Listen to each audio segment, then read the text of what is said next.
So I have no problem with you interrupting the presentation to inquire about something that I'm referencing. With that said, I have been involved in the Ski for Light program for 40 years, which does not make me a particularly young person.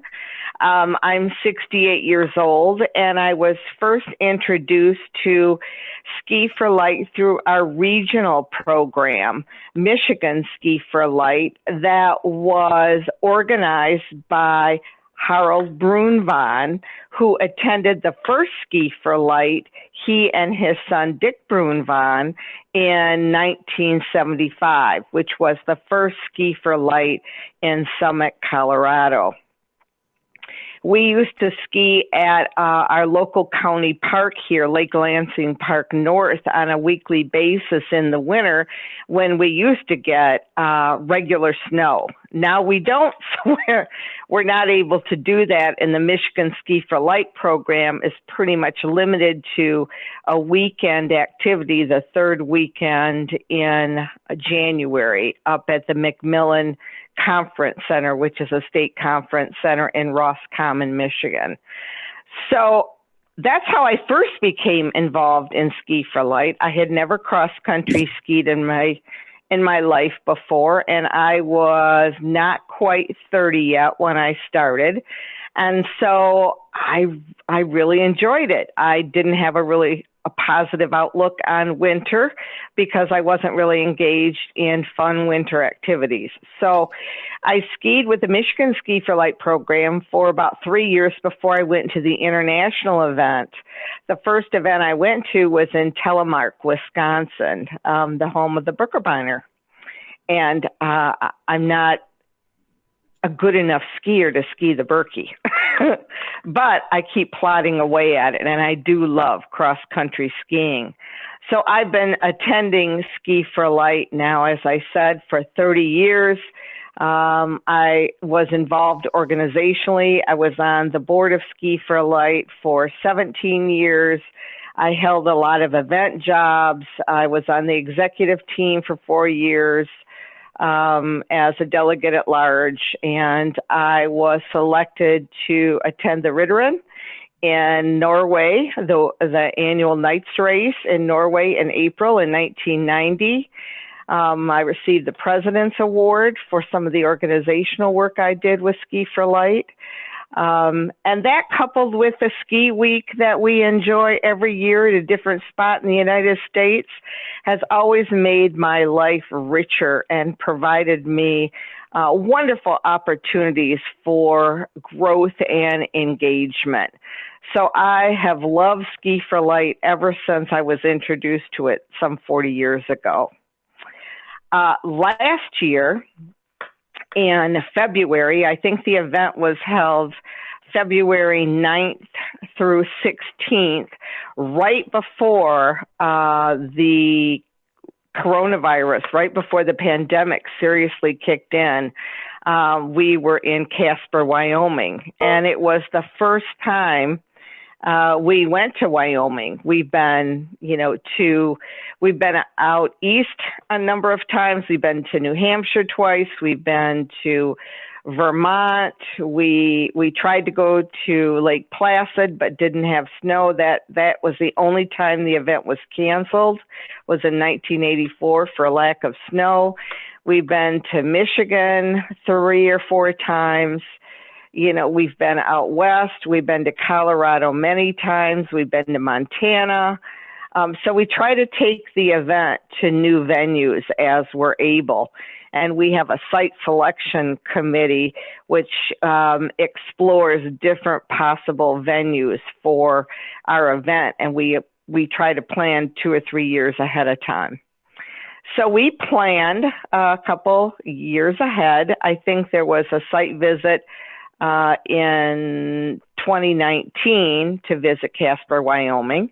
And our team went to the Nordic Center in the mountains, and we had a good hotel. It was easy to get into via the plane because we have to look at all those factors because we have 250 people that attend the event. So we have to have the appropriate hotel accommodations. We have to have good airport connections to be able to get people in and out of the venue at the least amount of cost possible. So we don't want people to have to take 4 and 5 connections to try to get somewhere to ski. And then we have, of course, greatest of all, we have to have good ski conditions. So we chose Casper, Wyoming, and people were excited. However, we didn't have as many guides as we had hoped for last year. So we had more visually impaired skiers who signed up than we had guides. So Sunday night, the event is kind of prescriptive in that it has a scheduled order. And we don't deviate much from that. When people arrive ahead of time who are organizationally involved in putting on the event, it's an all-volunteer week-long event. So you have, guide trainers and first and second year guides who come in early. You have the board that comes in early. You have the planning committee that comes in early before the beginning of the event. And then the bulk of people arrive on Sunday at the beginning of the week. And Sunday night is the opening ceremony and the guide and skier matching. So we did that per usual Sunday night, and then proceeded to travel to the mountain on Monday morning. And our hotel was a Ramkota in Casper, and we had to be transported about 30 minutes from the hotel to the ski area. And we were scheduled to ski at McMurray Park Mountain Lodge ski area. And it was, fairly high in the mountain. The sea level, the Casper, Wyoming at sea level is 5,000 feet. And when you get up to the mountain to ski, it goes up to about 8,000 feet. So it's not as high as when we ski in Colorado near Winter Park, but it is a higher altitude than many venues where we ski. So we had tour buses, and Monday morning after breakfast and after our organizational meetings, people proceed up to the ski area. And we had 3 buses that went to the ski area. And I think I was on the second bus, and we made it up to where we were going to ski. And I thought we would be at a Nordic center. Well, apparently the Nordic center wasn't large enough to accommodate our group. So we skied at an area where they had biathlon skiing, which involves cross-country skiing and laser shooting, which is the biathlon. You have a gun and you have to listen for a target and then shoot. And you're blindfolded when you do it, and you're on your stomach, and then you shoot and try to hit your target by hearing it, and then you get up and you ski. People had an opportunity to do that, but that particular venue was where the local biathlon program was being administered. So we had this huge tent, heated tent, and outhouses, which is not my favorite. And it's very, very cold. It was snowy and cold that first day, and I'm thinking, oh my goodness, I am not drinking a thing because I do not want to use an outhouse. Not an outhouse. What do they call them? They're not called out. Pardon me? Toilets. Whatever they call them. They don't call them outhouses. Oh, porta potties. Porta potties. They had like 5 porta potties, but they were all, they're frozen. They weren't heated. And so, 1, it's not very pleasant to use a porta potty in the first place. And 2, they are very cold. They are very, very cold. So I had decided And there is a reason that I'm telling you this. So I had decided once I got there and I got a lay of the land and realized that there was no indoor bathroom, I just chose not to drink, even though that's not the smartest thing to do when you're going to cross country ski. You need to stay hydrated, especially, you know, at that altitude. But I decided that it was more important to me not to have to use a porta potty than it was to hydrate myself. Poor choice, but nonetheless my decision. So because we didn't have sufficient guides, and because I was an experienced skier and a veteran with the program, I was assigned to a guide who was also going to be working with another person. And that person, it was only her second year. And so I had resolved that I was going to defer to her to give her the greatest opportunity for skiing that week, because I'd had many opportunities in the past. So when we got there, my guide and the other skier went out to ski, and I stayed in the tent and read a book and talked to other people and waited for them to return. They did, and then I went out to ski, and I had lunch. And then I proceeded to get on the bus to go back to the hotel. It was about 2 in the afternoon. Well, unbeknownst to many of us, and I should say that this event was a perfect storm, full of travails and triumphs. But what happened Monday was probably one of the most challenging situations we had ever dealt with. So I got on the bus at about 2 o'clock, and we sat there and sat there and sat there and found out that the third bus that was supposed to leave that morning for the ski area had slid down the mountain as it was trying to reach the ski area a ways back before it got to the steepest part of the road toward the ski site. It had slipped back and slipped into a snowbank and gotten stuck. And they had been sitting there since about 10:30 that morning. So by the time I heard about it, they'd already been there for four and a half hours.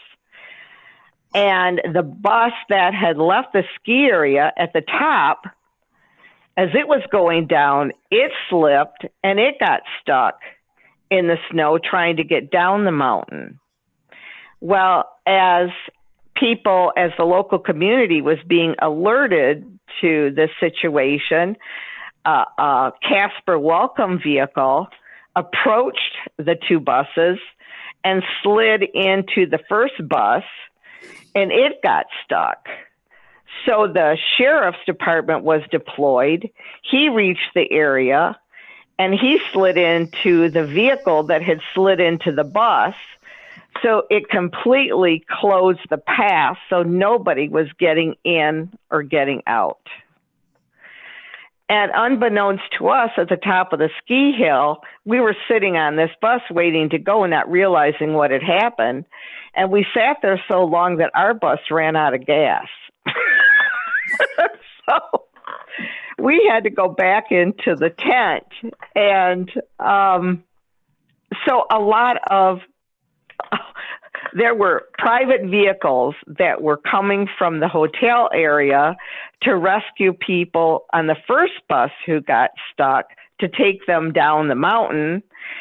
And there were vehicles at the top where I was. Finally, at 6:30, decided a few people at a time to take people in private vehicles down as far as the clogged area. We would walk then beyond the where everybody was clogged up. We would walk beyond that and wait for a vehicle to take us to the Nordic Center. So I was one of the first members of that group. So we get into a car, we get down to the area where, it's impassable. We walked probably a half a mile, this icy, sloped area. We wait for another vehicle. It takes us to the Nordic Center. Luckily, they had snacks and something warm to drink. We sit there for a while, and we finally get back to the Ramkota Hotel at 8 at night. Wow. And we had left at 9 in the morning. Now, we did get some skiing in that day, but needless to say, for all those people that were first-timers, they wondered if this was the modus operandi for how we operated the program, because it was just a series. It was amazing. Just think of that many people and that much chaos and the communication that needed to happen in order to get us back. It was a pretty incredible situation. Now, I didn't go to dinner that night. As soon as I got back, I said, I think I'm done. So luckily, back at the hotel, we had guide dog. There were representatives from Guide Dogs for the Blind and Guiding Eyes for the Blind, and they had taken care of the dogs for those of us who had brought dogs. Usually there are about 30 people who are visually impaired who bring dogs to the event. So I had brought my guide dog, Ocho, who you'll see in this slideshow that Judy is showing. So he'd been taken care of, so none of us had to worry about our dogs. But it was pretty amazing.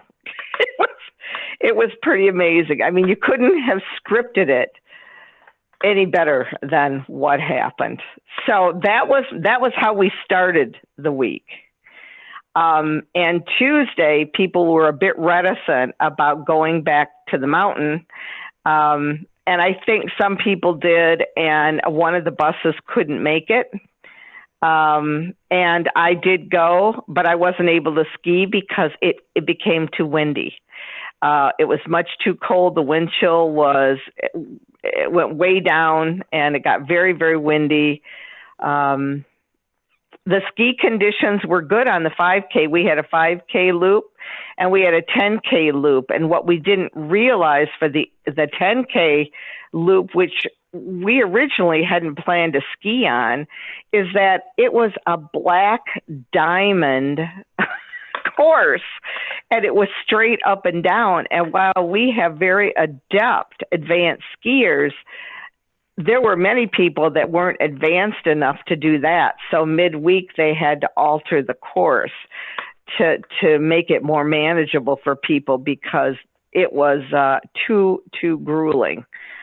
So Wednesday, I finally got out to ski with my guide again, and we get halfway across the 2.5 kilometer route, and she has wooden skis with pins and bindings.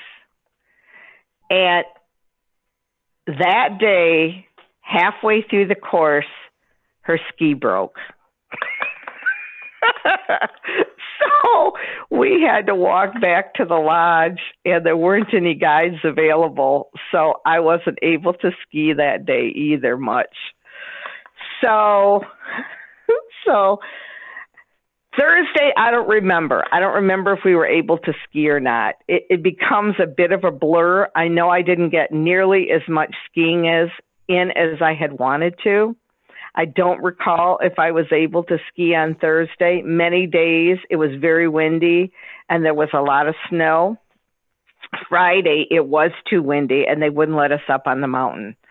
So Friday, we had to find other things to do.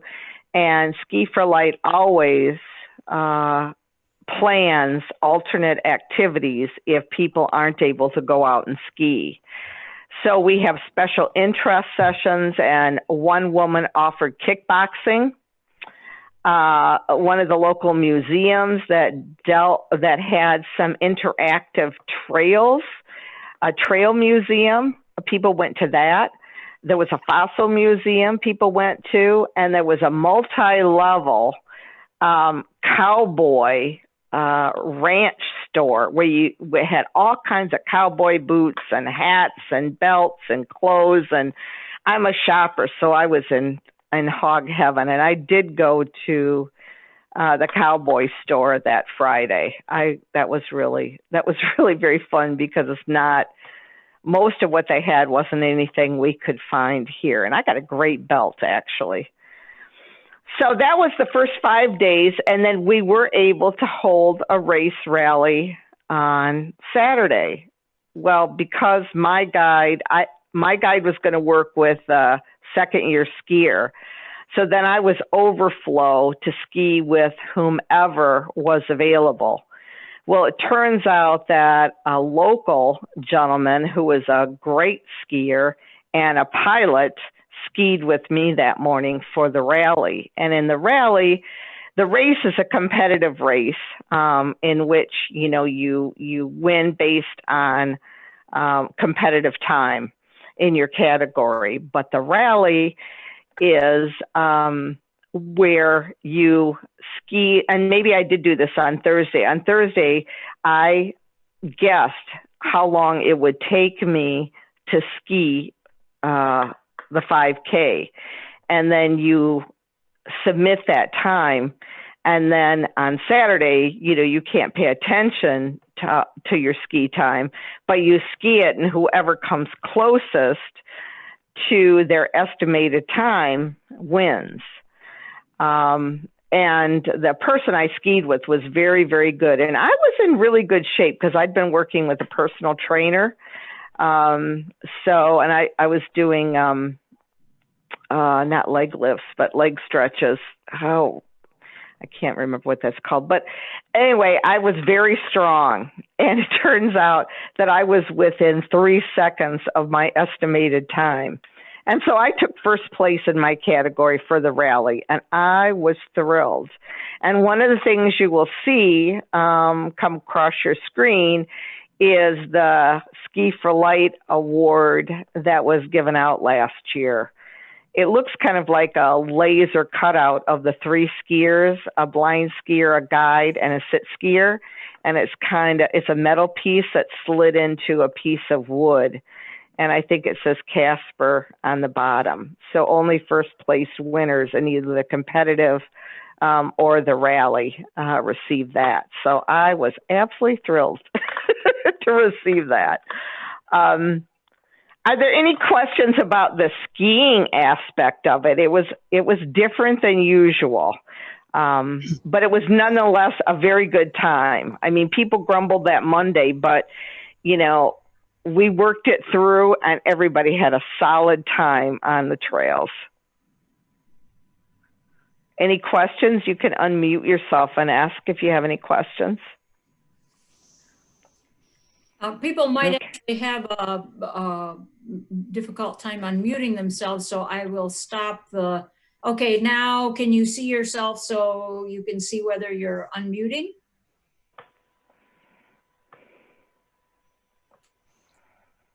Would you, Deb, one of the things I'm going to ask you is if you'd like me to show a very short video that shows how windy it was. I'll do that after people ask questions, but okay, so you have a little video, huh? Yeah, I found it on their website. I hadn't seen it before. It's pretty short. Okay. So any questions before I do that? Deb, V from Sonja Henie. When I was up at Shanty Creek with International, 4 years ago? In the woods, whereas here it seems like it's all open and I can see where the wind would really get you. Yes. And, some of them were, in the beginning of the week, there were some pretty kind of difficult hills where there were a number of new people. I think there were 22 new blind skiers and then a number of second and third year skiers. And there was one hill that was fairly steep with a turn as you got near the bottom.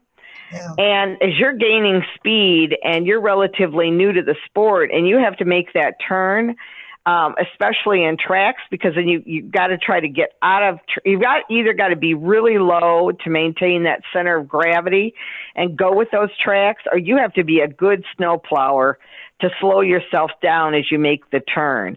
And it was pretty challenging for a lot of people. So they made some changes to that. They actually turned the trail around so that you were going up that hill instead of down that hill. And I think that made a big difference, because it was a long enough hill that you gained some, you know, probably for somebody sighted who's an intermediate skier, you wouldn't think that it would be really, really fast. But I know for me, and I'm an intermediate skier, it was fast. And there were a lot of wipeouts. So they did change that, and that made a big difference. And then not having that black diamond course. I mean, people, really good skiers are saying, this is too challenging, having to go straight up and then straight down and straight up and straight down. And we have a lot of very good skiers. Getting out of tracks just to snowplow would be difficult. Yes. Yes. Well, I mean, you're so tired by the time you get to the top. You really got to set yourself to be able to hold the position going down. But they may, and some people deviated and skied over to the Nordic Center, where they had beautiful flatter areas to ski. I mean, it wasn't simple, but it wasn't a black diamond either. So people made it work. And they did teach biathlon. People did have the opportunity to experience biathlon during the week, and there were some awards given for people that participated in that program. Deb, and there are people. Oh, I'm sorry. Oh, I was just going to say, I assume that black diamond means a very challenging course. Yes. Yes, very challenging. I don't know, maybe those of you who are cross-country skiers can, I think it's one of the most challenging. Mm-hmm. It is to downhill. We also had, because we were short on guides, there was a gentleman from the Casper area who was a sit skier, who was a Paralympic sit skier, and he ended up guiding one of our strong blind skiers. And they did really well together because, you know, he was able, as a sit skier, he had strong arms, so he could get himself up the hills comparably to what the blind skier was doing. And so they were fairly well matched going up and down those hills. That was very interesting. That's the first time that's ever happened, where you have a sit skier guiding a blind skier. Cool. And as usual, we had representation from all over the world. We had, people from all over the United States and Canada. We had a UK contingent. I think we had some people, maybe one or two skiers or guides from France, from Scotland. Obviously, we had a contingent from Norway, as we always do, which is fabulous. We had a few people from Australia. Sweden? Pardon me? Sweden? I don't know. Maybe Denmark. I don't know if we had anybody from Sweden this year. I'm not sure. So you know, the world is well represented, and it's a good thing it happened when it did, because everybody was able to get there and get home safely. I didn't hear any incidents of COVID once people returned.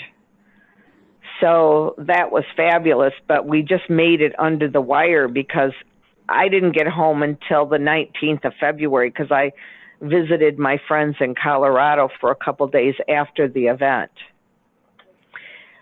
But in the evening, after we ski all day, then we have special interest sessions.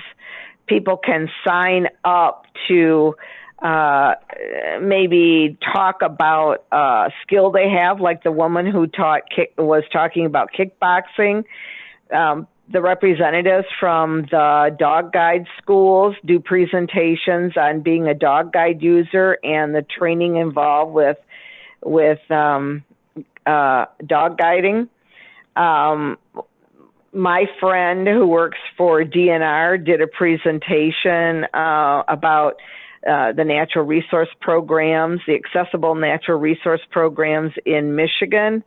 And so people offer, 1 year I did a session on how to make a martini.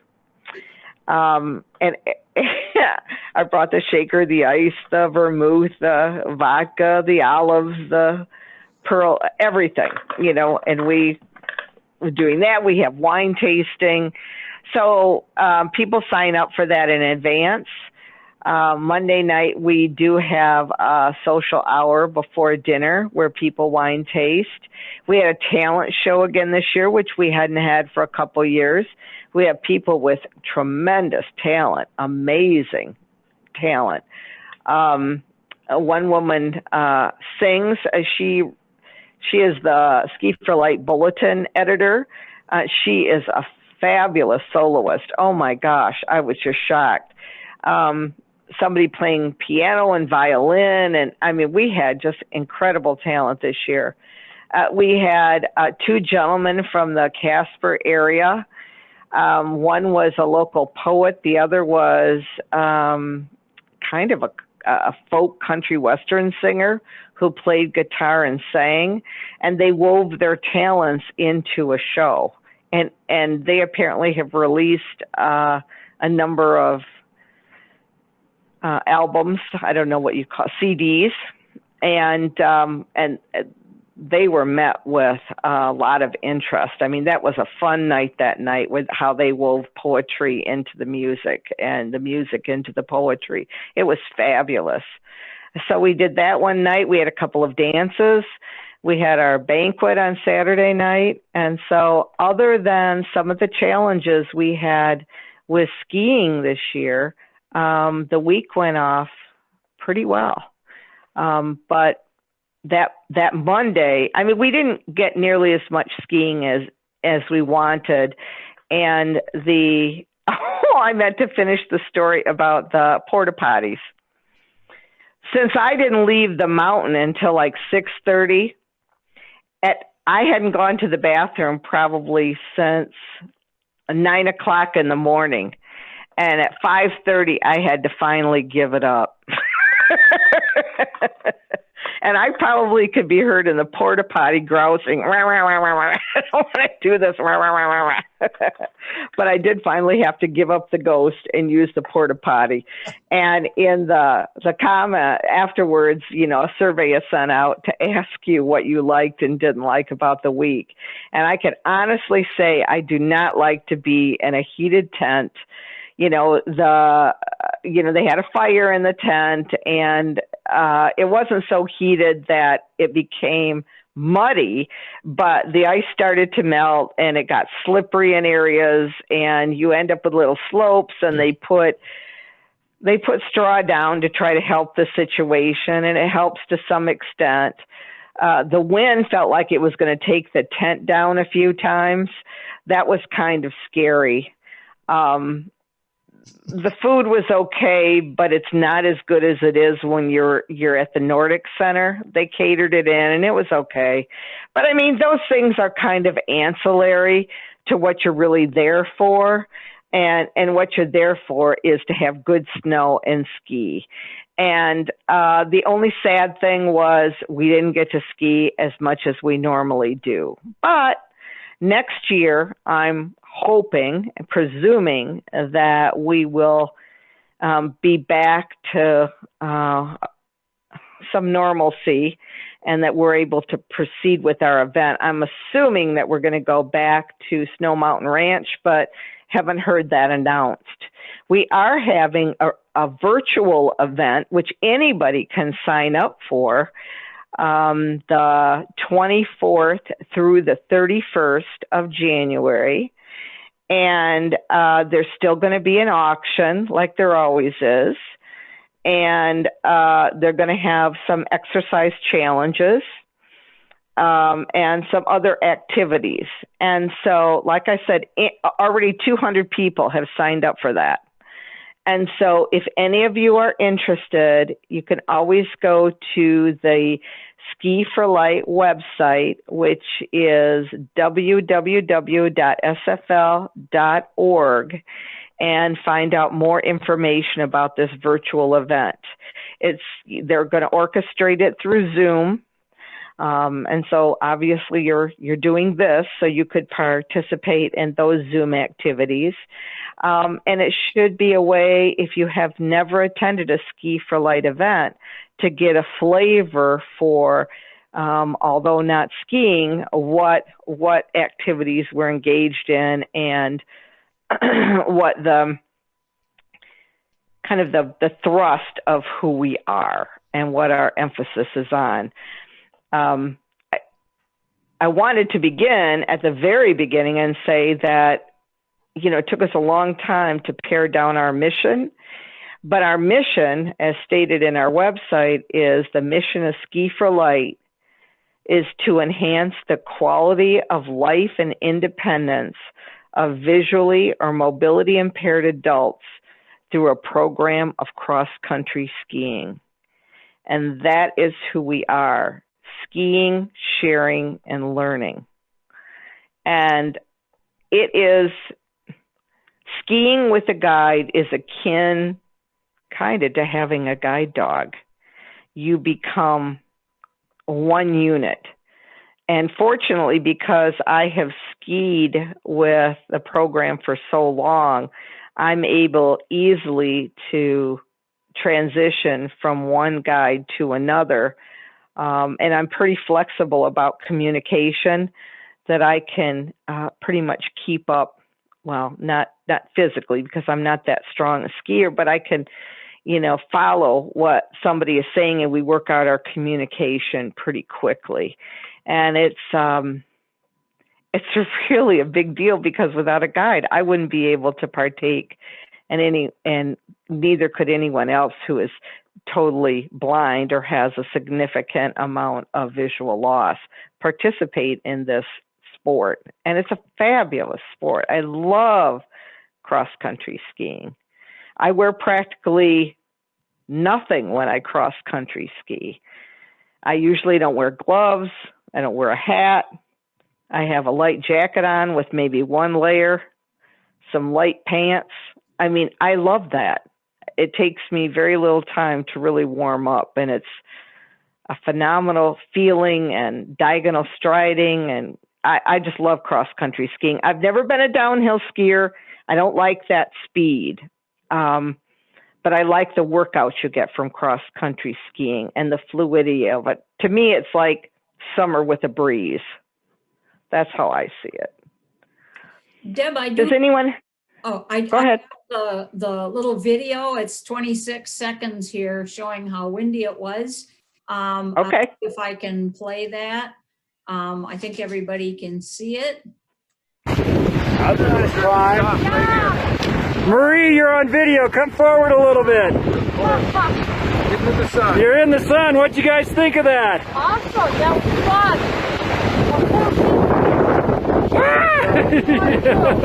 Go forward.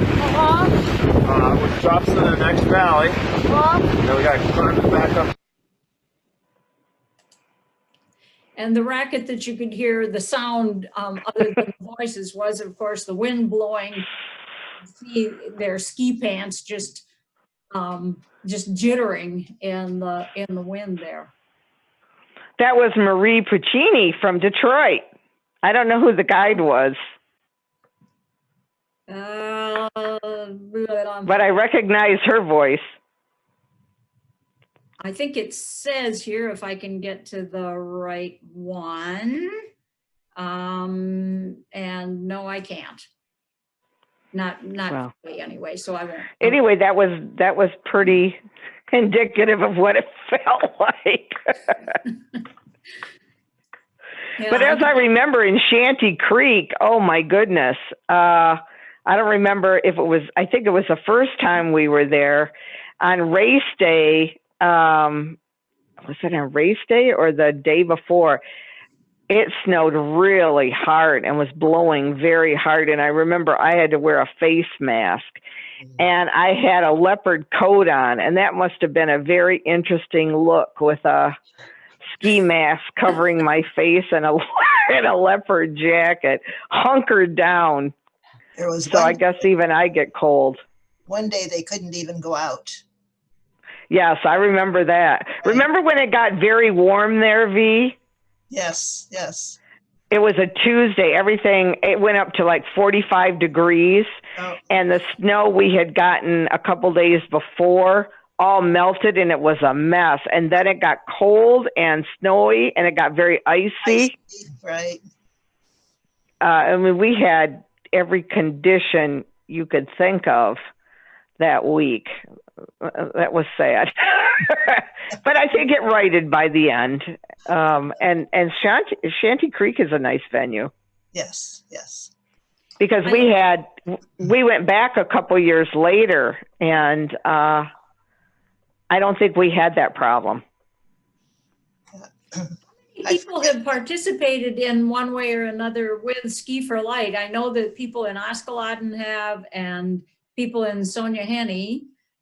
Gary should be raising his hand. V. How about others? Okay, I can't see hands up, but I know that Askeladden is well acquainted anyway with the notion, or with the organization of Ski for Light. Well, you know, it doesn't cost anything to register for this virtual event. It's just a matter of registering and being included. So this would be a perfect opportunity, if you haven't already gotten a flavor for Ski for Light, to do so. What are the hours on that, Deb? You know, I don't have a schedule yet, and you can participate as you're interested. You certainly don't have to sign up or call in or sign in for everything. Okay. I would imagine today is what, the 10th, and they're not going to have a full week of activities. I think maybe a Wednesday through a Sunday, and we're yet to get another update. So as soon as that becomes available, I can send that on to Judy. Or, like I said, you just have to go to the website. Right. It's all going to be on the website. But, you know, I'll keep checking, and if it's not, I'll send the information to Judy, and maybe, Judy, you can send it out. Okay. Yeah, and I'll send it to the three lodges, and each lodge can distribute it. The website is up on, the URL is up on the screen at the moment, Deb. Okay. I found a decent copy of the flyer, so it's on 2 slides. Here, I'll do this. That's the top of it, and then if I do this correctly anyway, I'll get to the next one. Whoops. Judy said, I worked for the state for 100 years. It was only 38. But part of the way I was able to survive that 38 years of state employment was this week-long event every year, because I was able to totally walk away from my life and be part of this extended family, because you do become part of the Ski for Light family once you participate. Do you feel that way, V? Did you feel that way the week you were there? It was a tremendous week, yes. Yeah. How good of a skier do you have to be a guide? You have to be at least an intermediate skier, so that you're in control of your own skiing abilities in order to guide someone else. Is there training for it? Well, the first and second year guides come on a Saturday to go through guide training. It's not necessarily ski instruction, but it's guide training. So you learn how to be a guide to a blind skier. You learn the communication skills, you know, and what techniques to use like falling and recovery and uphill and downhill and snow plow. So you can give some information to first-time skiers on what they need to do. There's also information, I think, on the website. There may be a guide training video, and there may be, I don't know if there's an instructor guide manual there or not. I didn't go all through the website today when I was looking things over a bit. Yeah, I didn't. We are always looking for new guides. Yeah, I didn't see one, but it probably is there somewhere. I don't think I got through everything either. Well, are there any last questions for Deb? Got one, Judy. Almost an hour, but who had their hand up? Me.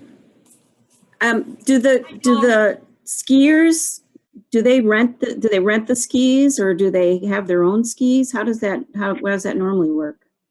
The first time skiers are provided skis at no cost for the first year. Now they may, even though they're first time to our Ski for Light program, they may already be cross-country skiers, so they may have their own skis. So they could say, hey, I don't need skis or boots. But for a second year blind skier and after, if you need ski rentals, you have to pay for them.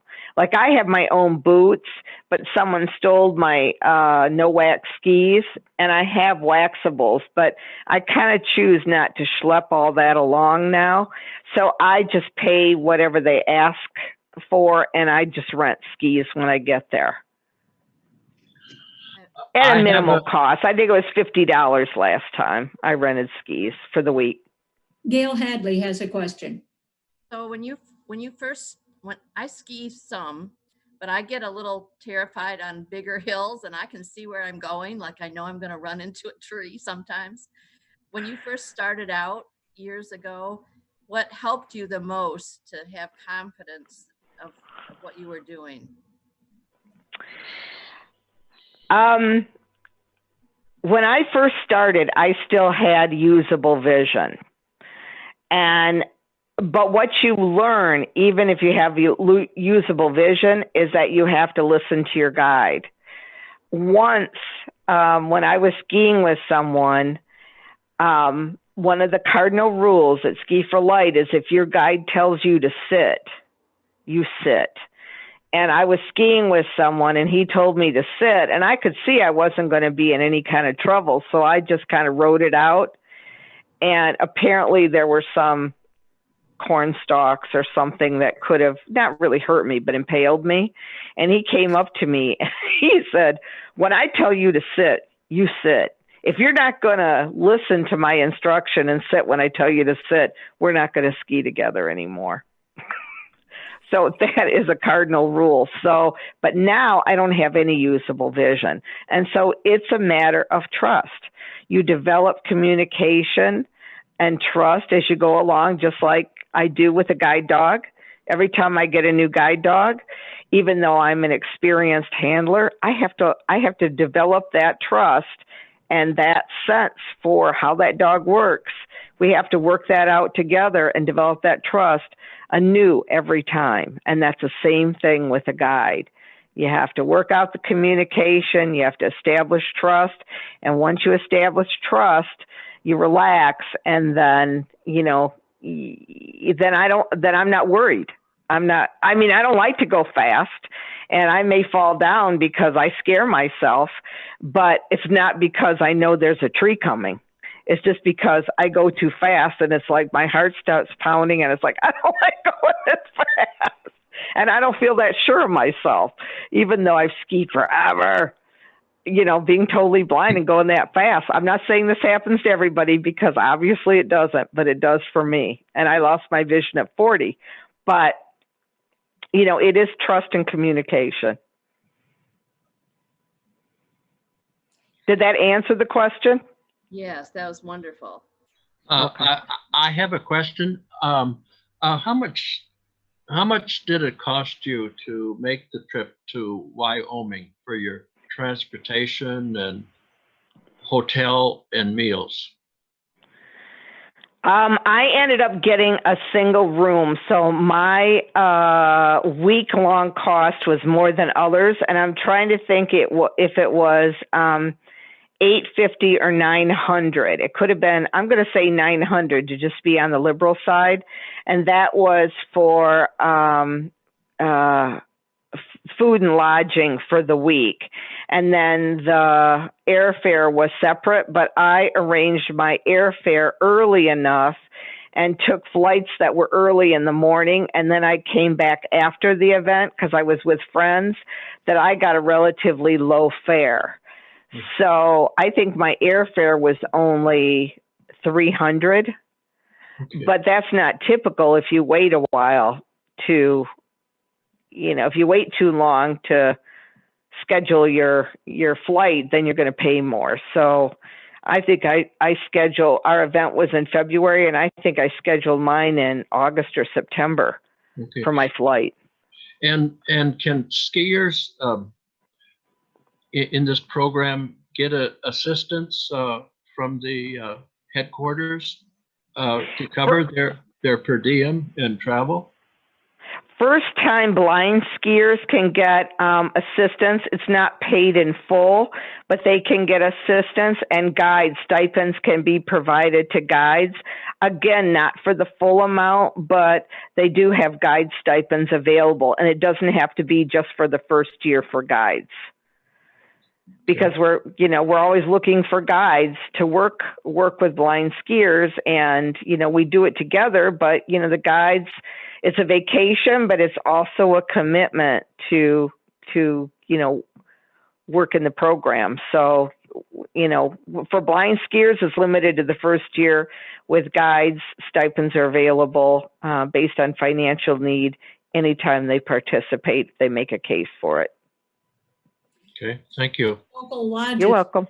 Send somebody to Ski for Light if they wanted to outside the official Ski for Light program. Am I correct? What lodges? Yeah, it might. I don't know what the lodges do. I mean, that certainly can happen if the lodge has the resources and wishes to support. Yes. And V can correct me if I'm wrong, but it seems to me that we sponsored people for the Michigan Ski for Light in the past. Is that correct? Oh, you got to unmute yourself, V. One year it wasn't used. They had no one that accepted it. Yeah. Wow. But I think it's great to have it available so that the cost doesn't become the thing that keeps people from participating in the program. And we Ski for Light really appreciates the support of the lodges, and there are many veteran Ski for Light participants like myself who become members of lodges. I am not Norwegian. I'm German, Dutch, and Polish, and I'm surprised you let me in. It doesn't. But you did, and I'm thrilled. Pardon me? The rules say you have to be Norwegian. I think Curtis had another question, so go ahead, Curtis. Okay, as far as Askeladden Lodge. For many, many years, we always made an annual donation to the Wisconsin Ski for Light. Right. And the reason for that is the person in charge, one of the persons in charge of the Wisconsin Ski for Light was Mary Bennett, who is a big name in the Sons of Norway. But they haven't had Ski for Light in Wisconsin for 2-3 years. So we now make an annual donation to the international headquarters, which is in Minneapolis. It's not we only really appreciate that. It's not only in Minneapolis, but it's located in the same building as the international headquarters of the Sons of Norway. Yep. So even though they're separate corporations, they have a close connection. And when I was lodge president 3 years ago, I tried to make communication with the Michigan Ski for Light, but I got no response. Really? Yes, and because I assume we would like to make a donation closer to home. Oh, well, that'd be great. Well, you know, Ted Ellickson, whose family is a member, were members, I don't know if they're still members of Sonja Henie. Their son, Jim and Marianne, and what's their daughter's name? Kim. Pardon me? Kim, yes. Anyway, Kim's brother and Jim and Marianne's son is now the president of the Michigan Ski for Light program. And I don't know what their website looks like, but I can give you information to be in touch with him if you like. Yeah. Curtis. Would you direct the information to Gail? Yes. Yeah. Okay. Yeah. Yes, that would be great. I sent the board members links to the International Ski for Light and the Michigan Ski for Light in an email this morning, because I was looking at the websites last night too, so I'd be a little better informed. I had a quick question for Deb. Did you say that you were selected to participate in Norway in the comparable Ski for Light? Yes, I went in 1990. I was selected to represent, I was one of the 4 team members that went to Norway in 1990. When Erling Stordal was still alive. And I had a chance to meet with him and have lunch with he and the ambassadors at the ambassador's residence in Oslo. I love Oslo. And we skied at Baderstolen for the Ritteren. It was fabulous. It was fabulous. And, you know, the military supports the program. The Ritteren is very much an institution in Norway. And our program was developed from that event. I'd like to go back. And I love Oslo. I love Vigeland and Frogner Park and the Akershus. And, oh, my God, I love Oslo. But I haven't been anywhere else other than Oslo and Beitastolen. That was 30 years ago. Yes, it was. Lordy, 1990 doesn't seem that long ago, but yes, it was. It doesn't to me, but to most people it does. Younger people. Yeah, I suppose. Okay, if there are no other questions, I thank everybody for coming, and thank you, Deb, for that presentation. And I had not heard about the buses disabled halfway down the mountain and all that. So this was new to me as well. The PowerPoint that I put together, I just took things off from the website. It's too bad they didn't have pictures of that, because that was quite a crack up. Oh my gosh, that was amazing. Yeah, maybe it was in local newspapers or something, and I could add that to your presentation in case we use this again.